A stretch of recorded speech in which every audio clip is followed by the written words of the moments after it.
Hello guys, I hope कि आप सब लोग सेफ हैं। एंड यार सिलेबस रिडक्शन के बाद में ना काफी ज्यादा कंफ्यूजन मुझे दिख रहा है। सबसे पहला कंफ्यूजन तो ऐसा है कि भैया जो सिलेबस रिड्यूस हो चुका है क्या वो हमें पढ़ना चाहिए। दूसरा कंफ्यूजन ऐसा है कि भैया जो रिड्यूस हो चुका है वो मैंने पढ़ लिया, ठीक है, वो मैंने पढ़ लिया। अब मुझे कंफ्यूजन है कि क्या मेरा टाइम वेस्ट हो गया। हम लोग दोनों सिनेरियो पर आज बात करेंगे एंड हर एक सिनेरियो को ध्यान में रखते हुए मैंने तुमसे आज इस वीडियो के अंदर इस बारे में बात की कि भैया सिलेबस रिडक्शन के बाद में अप्रोच कैसा होना चाहिए। सो बिना किसी देरी के स्टार्ट करते हैं।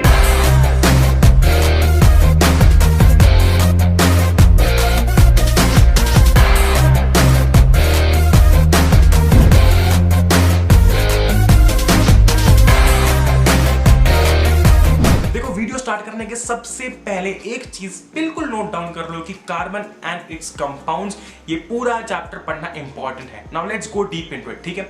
अगर मैं तुमसे बात करता हूं कार्बन एंड इट्स कंपाउंड्स की, तो ये है एक ब्रिज, ठीक है। ये तुम्हारे सामने एक ब्रिज है, ये पूरा ब्रिज है कार्बन एंड इट्स कंपाउंड्स, ठीक है। और ये जो ब्रिज के कुछ पोर्शंस हैं ये उसके टॉपिक्स हैं, ओके। अब क्या हुआ कि इसमें से एक बहुत ही इंपॉर्टेंट पोर्शन को तोड़ दिया गया। अब अगर मैं तुमसे बोलूं कि इस पॉइंट से इस पॉइंट पर छलांग लगाओ तो क्या तुम लगा पाओगे?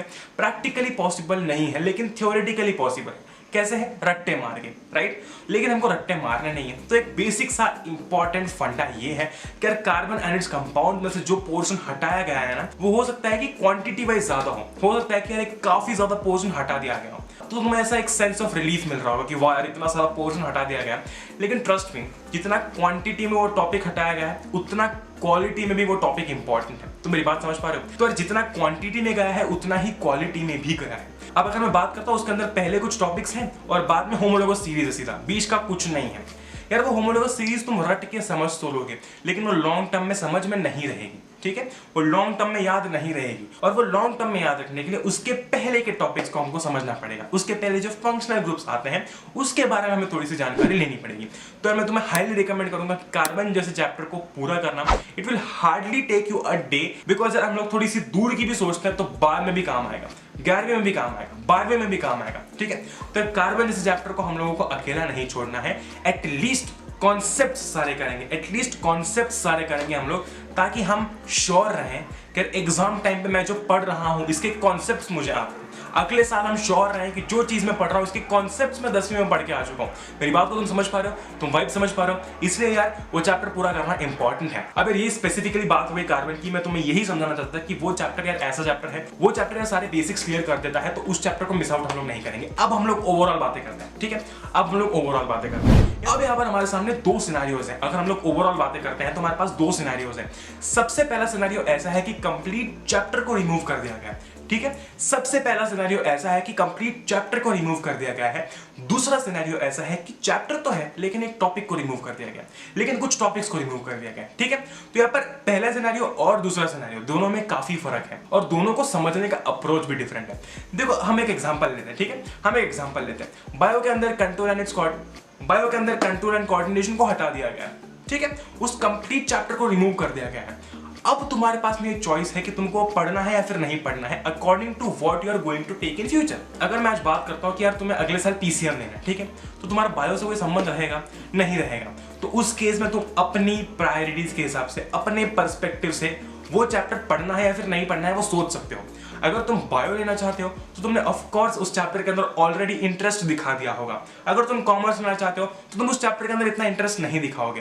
क्यों नहीं दिखाओगे यार? क्योंकि इस साल वो चैप्टर आ नहीं रहा है और अगले साल तुम्हारा उस टॉपिक से ही, उस सब्जेक्ट से कोई वास्ता नहीं रहेगा, करेक्ट है। अगर तुम्हारा उस टॉपिक या फिर उस सब्जेक्ट से वास्ता है अगले साल भी, तो तुमने ऑलरेडी वो टॉपिक समझ लिया होगा या फिर तुम समझने वाले होंगे। तो यहाँ पर एक बहुत ही थिन लाइन क्रिएट हो जाती है between what you are going to take and what you are not going to take. एक ऐसा सिग्निफिकेंट चैप्टर जो रिमूव हुआ है वो बायो के अंदर है, जो कि है कंट्रोल। इसलिए मैंने तुमसे स्पेसिफिकली बात की कि अगर कोई चैप्टर रिमूव हुआ है तो हैव अ लुक कि आगे जाके क्या वो चैप्टर तुम्हारे लिए काम आएगा।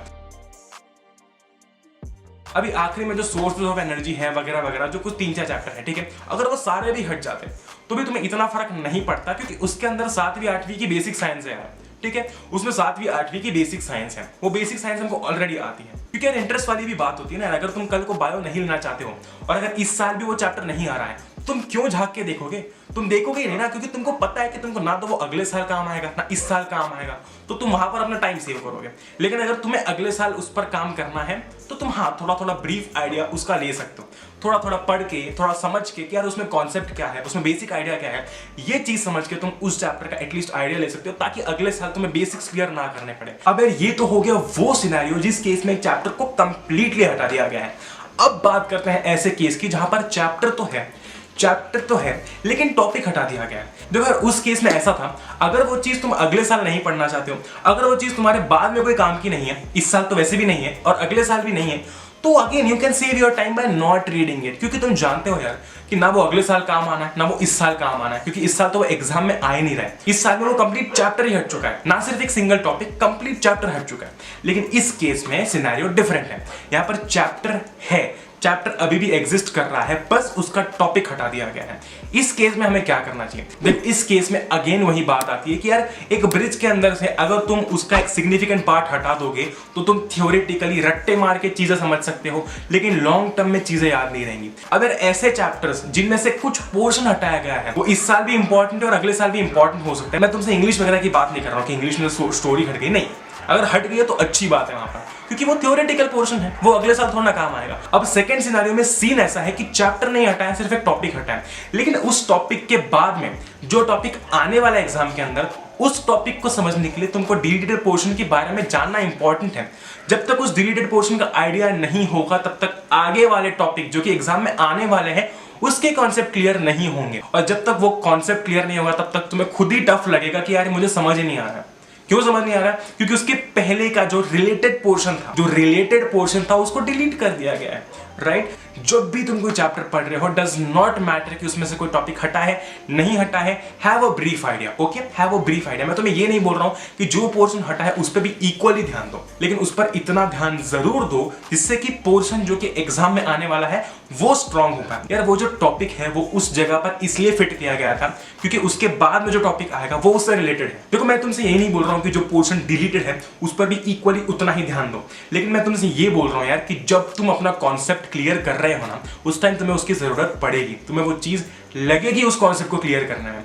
अब ये बात तो हो गई हमारी डेली रूटीन की, यार हम लोग कॉन्सेप्ट्स तो बिल्कुल समझ के चलेंगे, जो एग्जाम में नहीं आ रहा है उसके बारे में भी एक ब्रीफ आइडिया रखेंगे ताकि हमें अपने कॉन्सेप्ट्स क्लियर करने में दिक्कत ना हो। अभी 10th जितनी कॉम्प्लिकेटेड दिखती है उतनी बिल्कुल भी नहीं है, ये तुम्हें साल के एंड में अपने आप समझ में आ जाएगा। बट अब हम लोग बात करते हैं एग्जाम्स की।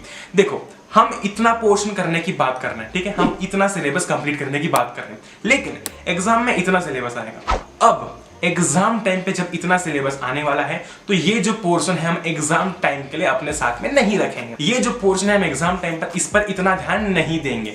क्यों नहीं देंगे? क्योंकि हम ऑलरेडी वो पहले पढ़ चुके हैं, तो हमारे दिमाग में उसके बारे में कॉन्सेप्ट्स हैं, तो वो पोर्शन को हम सिग्निफिकेंटली इतने ज्यादा रिविजन्स नहीं देंगे, हम बार बार उस चीज को रिवाइज नहीं करेंगे, क्योंकि हमने वो चीज अपने कॉन्सेप्ट क्लियर करने के लिए पढ़ी थी, हमारा कॉन्सेप्ट क्लियर हो गया।